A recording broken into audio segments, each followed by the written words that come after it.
I actually said, I did say this to Elena when she asked me well, since the graduate house requested me, that if you knew what I was doing with homeschooling right now, none of you would want to hear what I had to say, because no one in their right mind would do what I'm doing, especially if they have more than one child at home. So I'll share with you a little bit of what I do, but I think I'll more share general principles and reflections.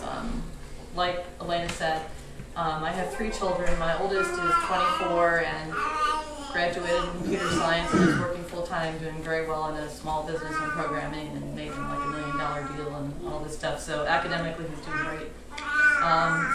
Didn't suffer education, having been educated at home. And then I have a daughter who's a junior, going to be a senior at Malone University, studying physical therapy and wanting to go on to get her doctorate in Scotland, which not really, I think it's great she has the chutzpah to do that, but I don't want her to go live in another country. And then my baby is 17 and she has just 1 year left, and we're going to continue homeschooling. And I have done virtually everything as far as homeschooling goes. Our oldest did a lot of online classes with Regina Chaley Online School, which is still around. We also did some other Divine Grace, which I liked because it gave me enough structure that I didn't do too much, which is my weakness. And we use Write Guide, which is an online daily email tutorial, which is great if all you want is help with writing. I love Write Guide. I've used it with all my kids. Then our son Matthew went to the Medina County Career Center, half days, to study computer stuff while continuing to do Mother Divine Grace at home. And that worked well for him because it let him explore his area of interest, and yet still I maintained control of the courses that I cared the most about, like religion and literature and things like that. Then Michelle did Mother Divine Grace, and she did a lot of courses at Fruits of the Spirit, which wasn't called that then, but she really thrived in that really interactive environment, being accountable to somebody else for writing, which is my absolute least favorite subject to have anything to do with. And then she loved performing arts so much that I looked for opportunities for her to do stuff like that. There was a homeschool choir down in Canton. Now there's a homeschool drama program at St. Andrews. So I got her into all this stuff outside of school. For her last year, she wanted to be in a real play in a real school, so she went to Wadsworth High School for 1 year and got to be one of the sisters of 7 brides for 7 brothers. So she was happy, but I felt like I had enough input in her life that her formation was set for her to do that for 1 year. Then my baby, I dropped Mother of Divine Grace because it didn't have, I just found as the years went by that there were certain things that I wanted to do my way that were so unique that Mother of Divine Grace wouldn't let me be that autonomous. And I might explain it if I have time, but I might not. But anyway, I mean, essentially I'm doing an awful lot of school with my daughter now. I'm learning all the stuff that I never learned before and developing my own curriculum. And I'm loving that, but I only have 1 kid at home, and it's stuff that I want to learn anyway. But not very many people really want to do that. So, and I honestly wouldn't recommend it to most people unless there's stuff that you really want to learn and you really want to do. So, and let's see. So a little bit of everything, basically. So I did not get all that well organized because I was totally involved in something else all weekend and sort of forgot about it. But let's see. Well, and you all have to understand that this woman is one of the best resources of Arch, period. Because she's done almost everything. Right. She really, I mean, so much of the stuff online and everything, so you can say that, but it's because you've I'm kind of, yeah. My if you brother, want to know about it, Mary probably knows about it. My brother-in-law, before I even started homeschooling, well, this was back when I got married. I'm known as the list queen. I like to collect resource lists. Any of you that already belong to Arch have been blessed to be exposed to them already if you have wanted to and looked at them. But in fact, my religion curriculum I put online, and it's mammoth. And I didn't even look at it. Most people won't want to look at it, but it works for me. Yeah, right. I love it. Mary, would you just mention what Matthew accomplished after? I mean, you say the vocational, but the vocational schooling. But I mean, this is an extremely intelligent young man who did the vocational stuff to develop some of these skills, but ended up. What did he end up doing with the computer I mean, been to California? Was it the California? Well, he did win national competitions while he was at the Career Center, if that's what you're talking about, California. Yeah, just by the way, right. I mean, just by the way, this is what you have the ability to do. Even though he has all this capability and intelligence, Mary had the wisdom and the Holy Spirit leading her to have him involved in a career center where he ended up going out to California and winning national competition. Yeah. What? I forget. Something to do with computers. Yeah.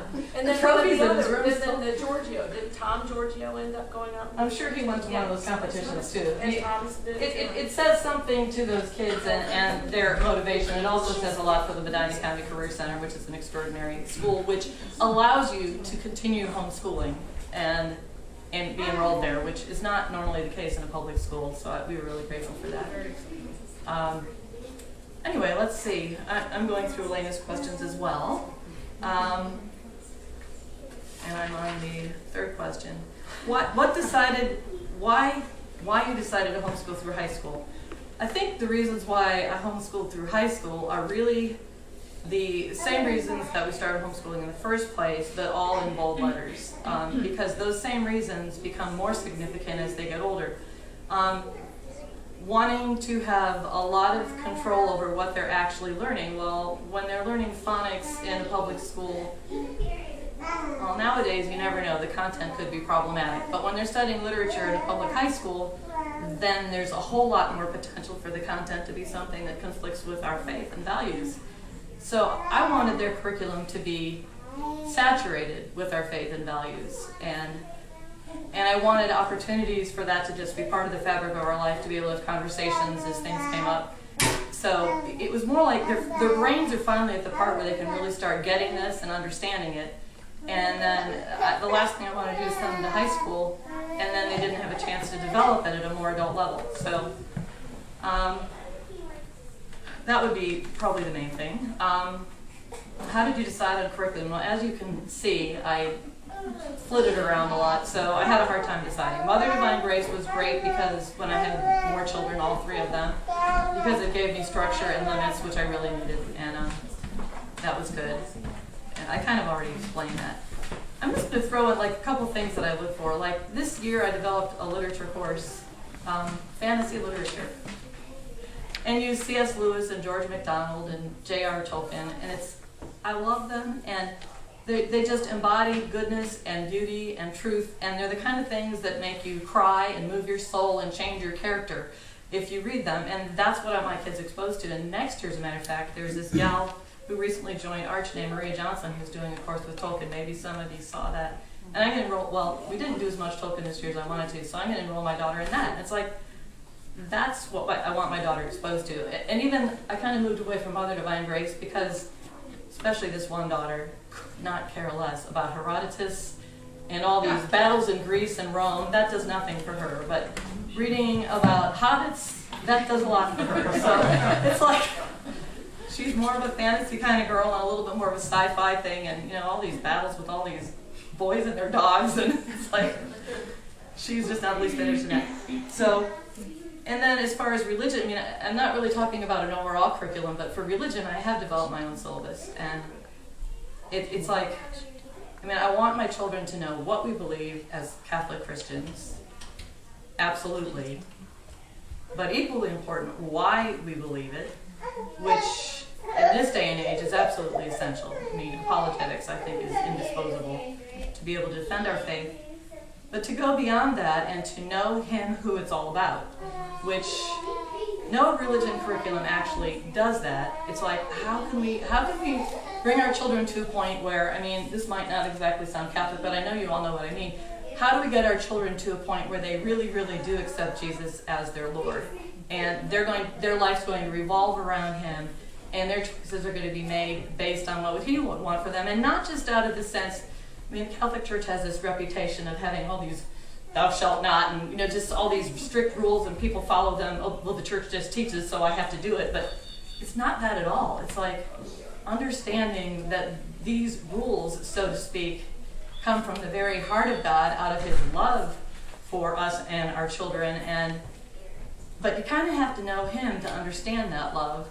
And that's why Father John Ricardo and Peter Kreeft are the core of my curriculum, because those men actually live that and speak of it regularly. But not that you have to use my curriculum, and if you ever wanted to, I'd have to streamline it a lot, I think, to make it accessible to a normal human being. But I think what I'm really trying to say is, like, in the end, what matters a whole lot more is their faith and their relationship with Christ than anything else that we do for them. So as we look through opportunities that we can provide for them, it's like, how do we provide that for them? Like, my daughters know that we can't help them much with college, but if they want to go on an Eagle Eye with Father Nathan, which are these extraordinary retreats I highly recommend to everyone, that we'll find a way to pay for that, because the spirituality there is magnificent. Or, you know, Steubenville conferences, or, I mean, our kids' spirituality is all different. Like, my 17-year-old daughter would not do well at a Steubenville conference. She's very sedate. You know, all this hand clapping and stuff, she'd just freak out because she wouldn't want to do it, and then she'd feel like an oddball. But on the other hand, there's a silent retreat, and she goes, you know, I'd really like to go on a silent retreat. I'm like, all right.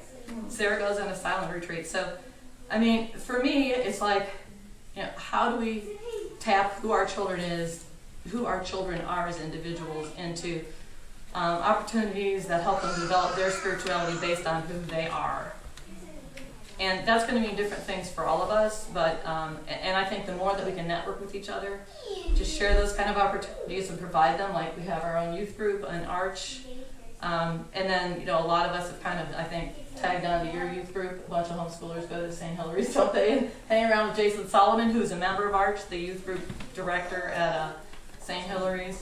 So, I mean, if anything, passing on our faith to our children and that relationship with Christ. And what I'm recognizing is that when I was in the thick of homeschooling, I put my relationship with Christ on the back burner. And my children's academics were what I put my focus on. I came from a very academically oriented family, and, you know, my dad would take us out for ice cream if we got good grades, and I mean, good grades was like what I was supposed to work for in my life. That was what was important to me. And that's kind of what I imposed on my children. And in retrospect, I wish that I had done things differently, that I was a little less driven about do your work, and a little bit more focused on my own prayer life, my own relationship with my husband, which also got put on the back burner, and has, you know, I mean, for example, we teach our children theology of the body and this whole business about self-giving love, and sure, they could write a paper on it, but in the end, if they don't see it modeled in my life and my relationship with Christ and my relationship with my husband, then what good is it? So, and these are more just like reflections that I'm spewing out. It doesn't have a whole lot to do with curriculum. So, and then another thing that I would say that's a big part of what we did is, and I think I've kind of actually mentioned it already, is like Susan was talking about with her kids, recognizing what their gifts and interests are and finding ways to tap into them. Like my Sarah is very artistic, and I've had her sign up at art classes, but also an online Photoshop class.